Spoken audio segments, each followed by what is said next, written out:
KwaZulu-Natal is a very, very complex province. You obviously want to become the leader of it.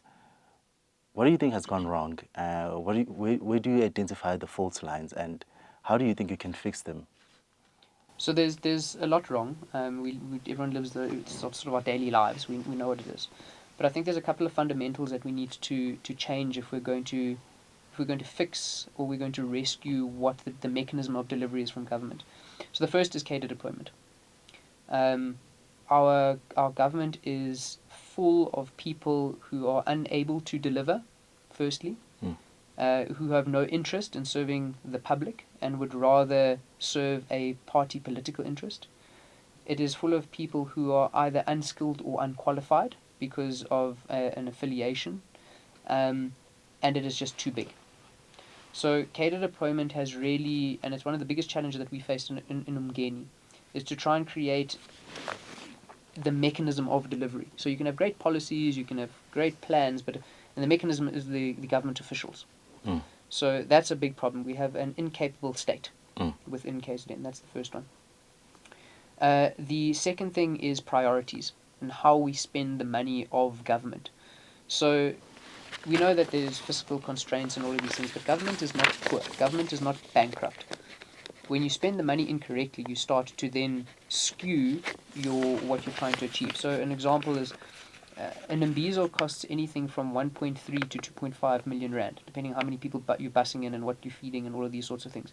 That's a lot of money. That's a lot of pipes to be placing in rural areas with water. That's a lot of houses to be built. That's a lot of ambulances that you could fix to be able to solve the problems. But we use them, when I say we, politicians in our province use them as mechanisms to try and garner political favour. So budget priorities are incredibly important to be able to shift away from non-impactful to things that actually have real tangible impacts on people's lives. So those are just two issues.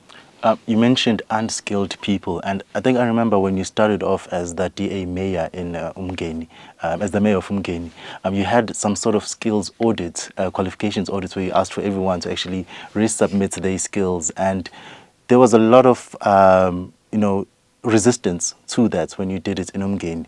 Now, you imagine when you obviously have to do it in a province like KZN, and it goes to the question where obviously this is, I don't need to tell you about political violence in KZN. This is a province that has been plagued by political violence, and usually some of it stems from people wanting to keep their jobs or their patronage within government. Do you have that appetite to deal with that political violence in KZN and all the dangers that comes with having a very high office in KZN? We have to. We have to. You can't let the fear be the thing that drives you away from trying to solve the problems. So whether you have an appetite or whether you like it or not is irrelevant. What is relevant is that someone needs to solve it at some time, whether it is the DA or another political party or from within the ANC, but someone needs to do it. So we can't let the fear drive us away. And tough decisions need to be made. That's what leadership is about, and that's what change is about. If we talk about progress, people don't vote for progress at this particular point in time. We want change. If things were going right, we could be voting for progress, but we're not. We're voting for change, and that change is going to be difficult. So, am I up for it? Yes. Is it going to be difficult? Of course. Should we shy away from it? Absolutely not. If not now, then when?